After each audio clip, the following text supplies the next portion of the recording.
Madame la Présidente du Haut Conseil des collectivités territoriales, Monsieur le Président du Conseil économique, social et environnemental, Monsieur le Ministre de l'Éducation nationale, Monsieur le Ministre de la Formation professionnelle, Monsieur le Ministre de l'Enseignement supérieur, de la Recherche et de l'Innovation, Mesdames, Messieurs les membres du corps diplomatique, représentants des partenaires techniques et financiers, honorables députés, membres du Haut Conseil des collectivités territoriales et du Haut Conseil et du Conseil économique, social et environnemental, Mesdames, Messieurs les recteurs, doyens faire, inspecteurs d'académie, membres du corps enseignant et du personnel administratif, Mesdames, Messieurs les représentants des partenaires sociaux, Monsieur le parrain,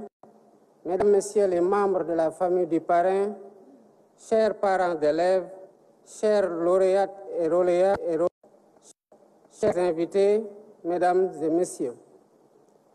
La cérémonie solennelle de distribution des prix aux lauréats du concours général est assurément un de ces importants qui rythment la vie de notre nation.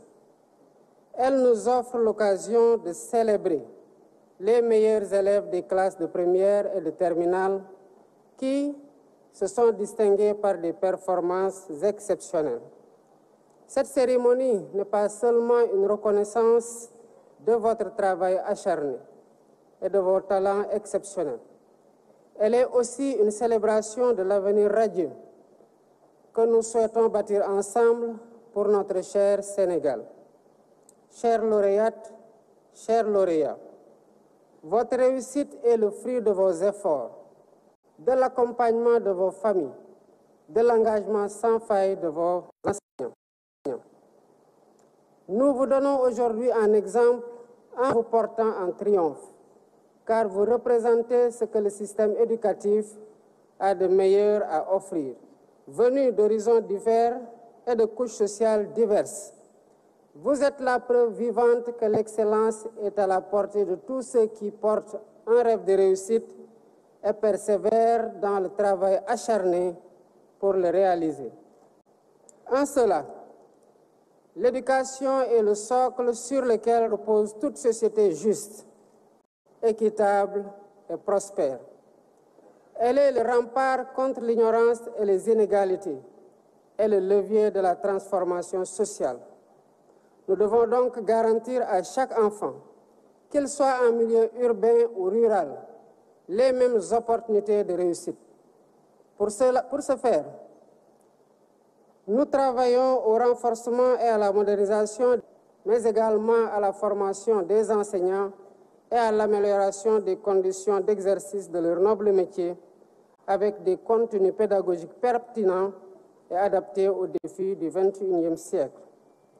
C'est à travers une éducation de qualité que nous formons des citoyens éclairés, conscients de leurs droits et de leurs devoirs, et cela témoigne de la noblesse de la fonction enseignante, qui n'a d'égal que la passion de nos enseignants. Féliciter chaleureusement tous les acteurs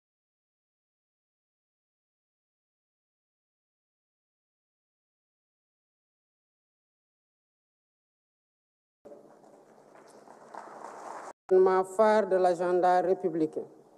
Mesdames et Messieurs, cette cérémonie, au-delà de son aspect symbolique et festif, nous invite à une réflexion profonde sur notre système éducatif dans un monde de plus en plus complexe et exigeant.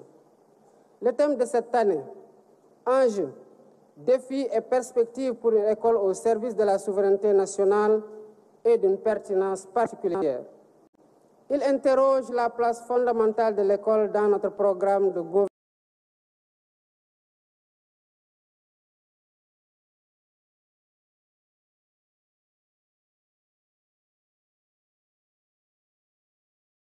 gouvernement et nous oblige. Cette option a été brillamment développée par M. Waliba, professeur de lettres modernes au lycée Cheikh Hamidou Kane de Mbao, que je félicite pour la qualité remarquable de son exposé. qui a fait ressortir clairement la volonté de transformation systémique de notre pays pour renforcer notre souveraineté. Notre jeunesse dynamique et engagée a un rôle crucial à jouer dans cette perspective. Elle y parviendra grâce à un système éducatif qui intègre les valeurs africaines et surtout les langues nationales. Un système qui aspire à être autonome, inclusif et de qualité en vue de parvenir à la société éducative que nous souhaitons ardemment. Cette société éducative sera le fruit de la transformation systémique du Sénégal qui elle-même passera nécessairement par le renouveau et le repositionnement stratégique de l'école dans les valeurs, ambitions et les ambitions culturelles de notre société.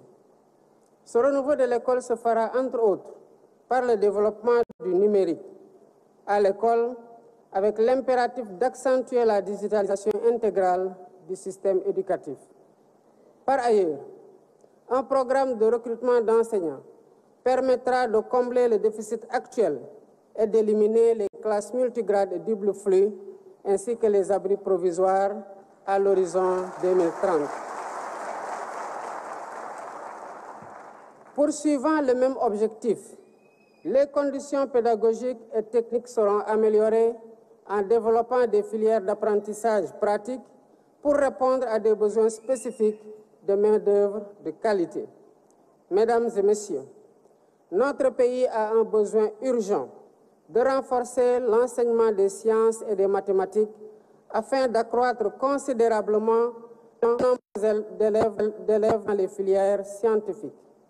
Cette année, nous avons eu moins de 17% de candidats au baccalauréat dans les séries scientifiques et techniques.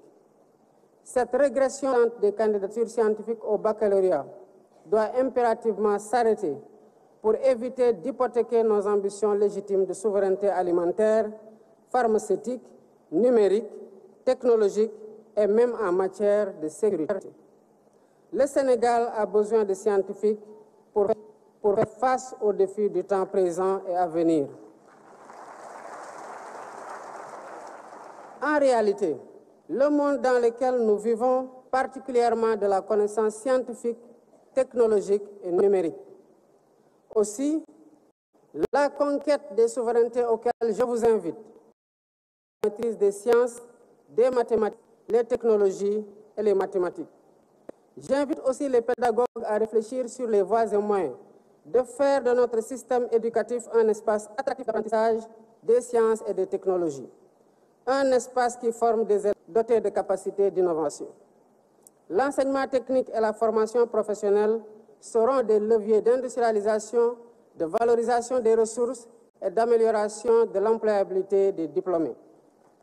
Nous comptons renforcer la carte nationale des établissements d'enseignement technique et diversifier les offres de formation pour une éducation plus inclusive et de qualité. L'éducation des enfants en situation et des jeunes en situation de handicap étant pour nous une priorité nationale, nous devons construire des instituts spécialisés et renforcer le système des assistants de vie scolaire, souveraineté nationale. C'est aussi poursuivre l'intégration des langues nationales dans notre éducation bilingue au Sénégal, seront capitalisés en vue de mettre ces langues au cœur du dispositif d'enseignement. Par ailleurs, les réalités, les sciences et techniques, ainsi que des écoles nationales de formation d'instituteurs en vue de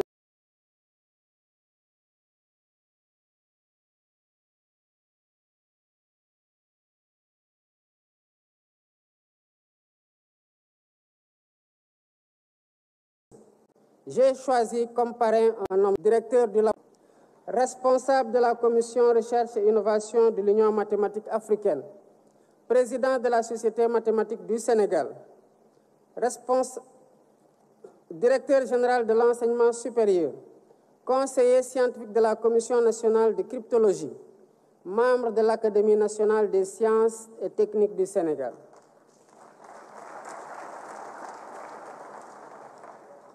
Chers lauréates, chers lauréats, j'ai porté mon choix sur le professeur Mamadou Sangaré afin que son brillant